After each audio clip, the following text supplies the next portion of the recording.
Hello everyone, আসসালামু আলাইকুম। আজ আমি অসম্ভব মজার একটা রেসিপি আপনাদের সাথে শেয়ার করব। সেটা হচ্ছে ধুন্দুল দিয়ে মাগুর মাছের পাতলা ঝোল। এটা খেতে অসাধারণ। আপনাদের কাছে এখানে 500 গ্রাম ধুন্দুল নিয়েছি। ধুন্দুলগুলো আমি খোসা ছাড়ি একটু মোটা করে কেটে নিব। মাগুর মাছ দিয়ে আজকে আমি ধুন্দুলের পাতলা ঝোল করব। এখানে আমি 3টা মাগুর মাছ নিয়েছি। মাছগুলো আমি ছোট ছোট টুকরো করে কেটে নিব, তারপর খুব ভালোভাবে লবণ দিয়ে ধুয়ে নিব। আর এই মাগুর মাছ আর ধুন্দুল রান্না করার জন্য আমার যা যা লাগছে, ধুন্দুলগুলো আমি কেটে নিয়েছি, একটু মোটা মোটা করে কেটে নিয়েছি। আর আমি মাছগুলো কেটে ধুয়ে নিয়েছি, তারপর পানিটা কিন্তু ঝরিয়ে নিয়েছি। 1 কাপ পেঁয়াজ কুচি নিয়েছি, একটা টমেটো নিয়েছি, 1 টিস্পুন করে মরিচ গুঁড়া আর হলুদ গুঁড়া নিয়েছি, 1 টিস্পুন আমি নিয়েছি রসুন বাটা, আর 1 টেবিল স্পুন নিয়েছি আমি পেঁয়াজ বাটা। ধুন্দুল রান্না করার জন্য একটা প্যান নিয়েছি। এখন আমি এখানে প্রায় 3 টেবিল স্পুনের মতো সর্ষের তেল দিয়ে দিচ্ছি। আজকে আমি এই ধুন্দুল তরকারিটা সর্ষের তেল দিয়ে রান্না করব। আর 1 কাপ পেঁয়াজ কুচি দিয়ে দিচ্ছি। পেঁয়াজ হালকা বাদামি হওয়ার রং পর্যন্ত ভেজে নিব। পেঁয়াজ ভাজা শেষ। এখন আমি টমেটো দিয়ে দিব। সেই সাথে আমি টমেটোর সাথে পেঁয়াজ বাটা আর রসুন বাটা দিয়ে দিচ্ছি। পেঁয়াজ বাটার পরিমাণটা কিন্তু একটু বেশি, 1 টেবিল স্পুন। তারপর আমি মশলাটা একটু কষিয়ে নিব।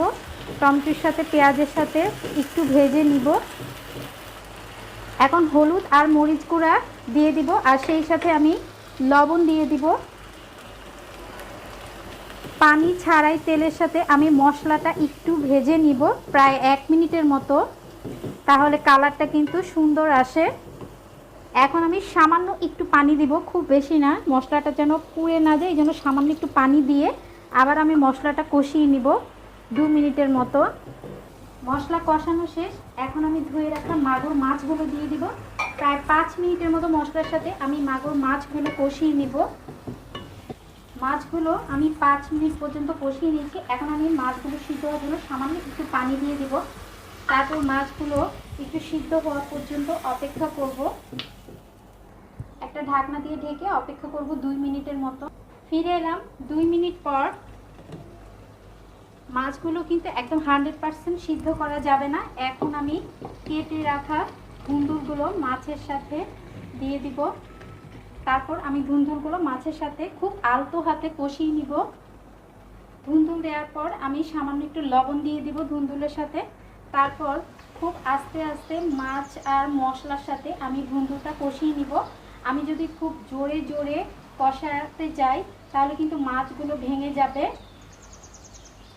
খুব ভালোভাবে আমি এটা মিক্স করে নিয়েছি। এখন একটা ঢাকনা দিয়ে ঢেকে চুলার আঁচটা মিডিয়ামে রেখে অপেক্ষা করব ধুন্দুলগুলো সিদ্ধ হওয়া পর্যন্ত। আর ধুন্দুল কিন্তু পানি তরকারি, এখান থেকে কিন্তু যথেষ্ট পানি ছাড়বে। আমি এখনও কিন্তু এক্সট্রা পানি দেইনি।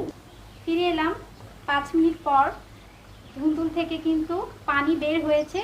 ধুন্দুল পানি তরকারি, আমি কিন্তু কোনো পানি দেইনি। এখন আমি 5-6টা কাঁচা মরিচের ফালি দিয়ে দিব। তারপর আপনারা যারা ধনেপাতা খান তারা এই পর্যায়ে ধনেপাতা কুচি দিয়ে দিবেন। আমার রান্না কিন্তু একদম শেষ। আপনারা দেখতেই পাচ্ছেন ধুন্দুলগুলো কিন্তু একদম সবুজ সবুজ আছে, আর ধুন্দুল সিদ্ধ হয়ে গেছে। ধুন্দুল মাছ সব কিছু সুন্দরভাবে সিদ্ধ হয়ে গিয়েছে। এখন আমি চুলাটা অফ করে দিব। হয়ে গেল ভীষণ মজার ধুন্দুল দিয়ে মাগুর মাছের পাতলা ঝোল। সবাই ভালো এবং সুস্থ থাকবেন। আল্লাহ।